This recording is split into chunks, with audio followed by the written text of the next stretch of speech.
The ongoing feud between Texas and the federal government over border enforcement has now taken another turn. Florida Governor Ron DeSantis says he is sending nearly 1,000 of his National Guard troops to help fortify the southern border. He says he wants these troops to be in place now while the crossings have slowed so that reinforcements will be ready when things pick back up in the spring. The cross-country convoy called God's Army is en route to Eagle Pass, Texas. This group started their journey in Virginia with stops in Florida, Louisiana, as well to raise awareness about the migrant crisis. Stephanie Haynes has been with them for part of that journey, and she is live in Dripping Springs, Texas.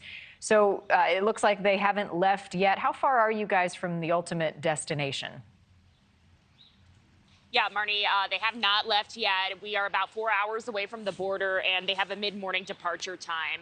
They're a little, they have to get organized and such, so sometimes it's not always on schedule, so we're waiting for them to pack up everything and meet at the meeting spot a little later on. And then this weekend, they plan to have a rally in the Eagle Pass area.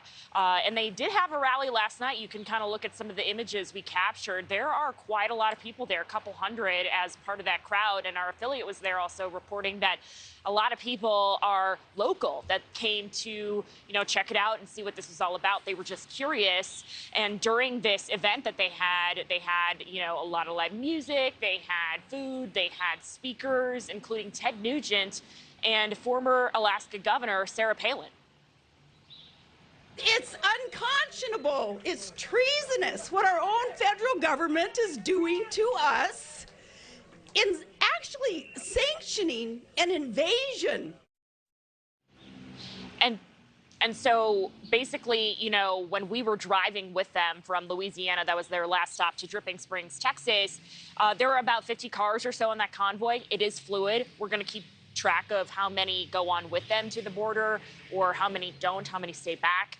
A quick check of their fundraising page shows that they've raised more than $160,000. And then also over the weekend, there's other groups that have broken off, and they're going to events at the borders in Arizona and California. Marni. Stephanie, I have been reading some reports that there have been some confrontations along the way at some of these stops. Their tires have been slashed. Can you add or share anything to some of that reporting? I haven't heard anything from organizers about certain confrontations like that, like tires getting slashed. I do know that there are a lot of people who have joined on. They were parked in a park last night nearby. This was sort of like a stopping point, Dripping Springs here.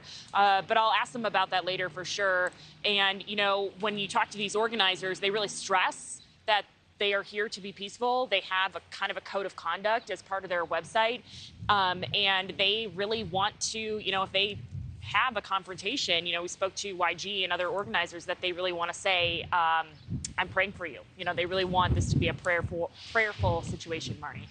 All right, Stephanie Haynes along the convoy. Thank you. We'll be checking back in. Thank you for watching. Go to newsnationnow.com to find NewsNation on your television provider. And don't forget to click the red subscribe button below to get more of NewsNation's fact-driven, unbiased coverage.